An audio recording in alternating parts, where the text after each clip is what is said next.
Y controlar los nervios, esto seguro que se habrán dado cuenta, y el estrés es fundamental a la hora de enfrentarse sobre todo a un nuevo trabajo. Con la ayuda de Uriol y de la realidad virtual, los jóvenes que vamos a conocer en el siguiente reportaje están a punto de conseguirlo todo.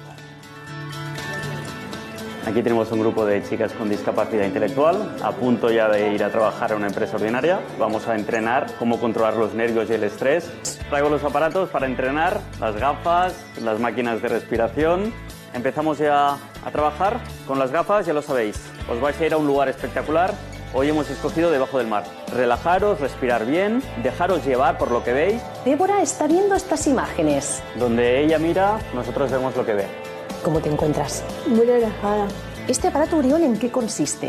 Es un detector de emociones. Pones el dedo, te detecta y mediante el corazón te dice qué estado emocional tienes. Rojo, si no estás bien, azul, si estás bien y verde, si estás súper happy. Pues eso es que quiere decir que no te relajas lo suficiente. Dentro de esta máquina hay un ventilador. Cuando se concentre, esta pelota se le va a levantar y tiene que ir girando poco a poco y completar la vuelta. Parece que va a dar la vuelta al completo. La sesión ha ido muy bien, está muy relajada, muy concentrada y ya preparadísima para ir al trabajo. Ho fan servir també per curar fòbies. A la que els hi poses la situació s'ha acabat. S'agafen a la cadira, es posen tensos, els ombros arriben a les orelles i a partir d'aquí l'objectiu de la sessió és que passi d'aquí, que torni a sentir-se relaxat en aquell entorn. Donde yo estoy en el sofá, qué bien que a mí esto no me está pasando, con lo cual hay esta distancia que nos da este morbo. Los estrenos van en aumento en 2000. Dic Abel i jugo en el Futbol Club Barcelona de la Lliga Genuine Santander. Com he arribat? No ho sé ni explicar-t'ho, no ho sé. No. Jo em trobo la Bèlix molt xof, realment a mi m'impacta. Estava malament, anímicament. Vaig estar buscant com el podia ajudar. Vaig passar un procés de depressió i va ser molt dur, va ser molt complicat per mi perquè em sentia molt sol, em sentia inútil. Sí que vam veure que el tema del futbol del Barça, doncs la Bèlix era un gran fanàtic i a partir d'aquí va ser, bueno, agafem aquesta passió i anem a mirar d'aquí què en podem. Un fenomen que ha agafat molta importància en aquest sector després de la pandèmia són les xarxes socials, amb l'aparició d'influencers que prediquen missatges controvertits.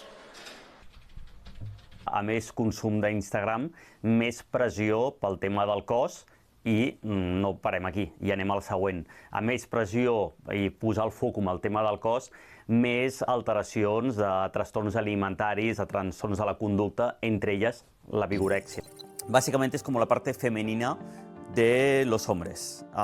Es esa parte de que un hombre va creciendo y poco a poco va entendiendo la parte femenina que tiene en él mismo y esto le provoca una serie de conflictos, le provoca también una maduración emocional y podemos entender la psique humana a partir de esta relación con el ánima.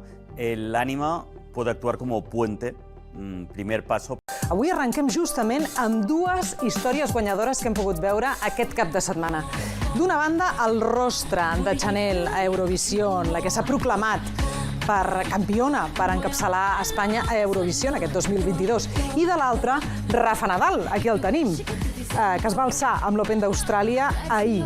Estem parlant de dues històries guanyadores, però potser són la cara i la creu de la reacció del públic.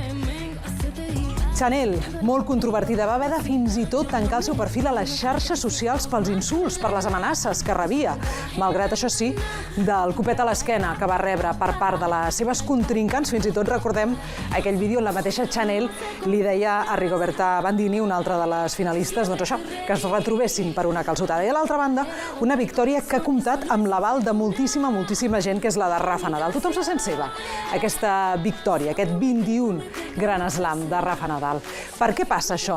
Doncs arrenquem el Connecticut d'avui parlant amb l'Oriol Mercader, especialista en aquesta qüestió. Oriol, bona tarda i benvingut al Connecticut. Hola, moltes gràcies, bona tarda. Estem parlant d'una gestió de les expectatives, en el fons, pel que fa a això, a com s'han rebut els èxits d'aquestes dues persones. Crec que són contextos molt diferents. Puc entendre tant la gent que se sent seva, els valors i el que transmet el Rafa Nadal competint, com també puc entendre perfectament la gent que s'hagi sentit molesta. No, evidentment, comparteixo el que és el tuit, que és vomitar tota la merda, però sí que són dos contextos, que són dues victòries que les hem de contextualitzar per entendre per què una genera atacs i l'altra, en canvi, genera que tothom estigui parlant de Nadal com si fos la millor persona del món. Comencem per aquesta cara, per la cara amable de la victòria. Rafa Nadal, 35 anys, incomptables lesions, 5 hores de partit, remuntada pràcticament quan tot semblava perdut. Estem parlant d'una victòria, en el seu cas, sobretot mental, Oriol? Sí, evidentment, amb el Rafa Nadal ni el físic ja l'acompanya, tàcticament tots són igual de bons, tècnicament està molt lluny d'una eficàcia, d'una eficiència com el Federer, no és l'excel·lència, però sí que representa molts valors que els psicòlegs de l'esport intentem sempre imposar als nostres alumnes, que no siguin tan orientats a la victòria o derrota, sinó que estiguin orientats gràcies a l'esport, a treure aquests valors a la llum. I creiem que és una victòria, però no tant que ha guanyat un campionat, que ha guanyat 21, sinó els valors que treu a la pista i que realment a nivell de societat són admirables. El cas de la Chanel té que fer un treball d'introspecció, d'entendre que ella ha fet molt bé la seva feina, quedar-se amb el que depèn d'ella, amb el que ella pot controlar, i se li escapen moltes coses. Qui forma el jurat, el per què s'han escollit unes cançons o unes altres, i aleshores tot aquest soroll de l'entorn, tot aquest soroll de Twitter, jo el veig molt bé que hagi decidit eliminar tota aquesta part perquè no la pot controlar. Clar, a més això segurament la debilita psicològicament, però el que segurament no pot fer és canviar la percepció de la gent després de tot el que ha passat a Benidorm i aconseguir arribar al públic, no? O sí? Sí, s'hi mostra una part més personal, de dir, escolteu, aquí darrere aquesta cantant que ha sortit a fer aquest espectacle hi ha una persona que sent i que la gent pugui empatitzar, que per ell és una gran il·lusió el d'haver-se classificat, que ella no té res a veure amb tota aquesta polèmica de si canten en gallec, de si una teta és un missatge que no sé què. Llavors jo crec que sí que pot aconseguir. Evidentment no ho farà via Twitter. Al Twitter, el no veure la persona, no veure els ulls, costa molt d'empatitzar.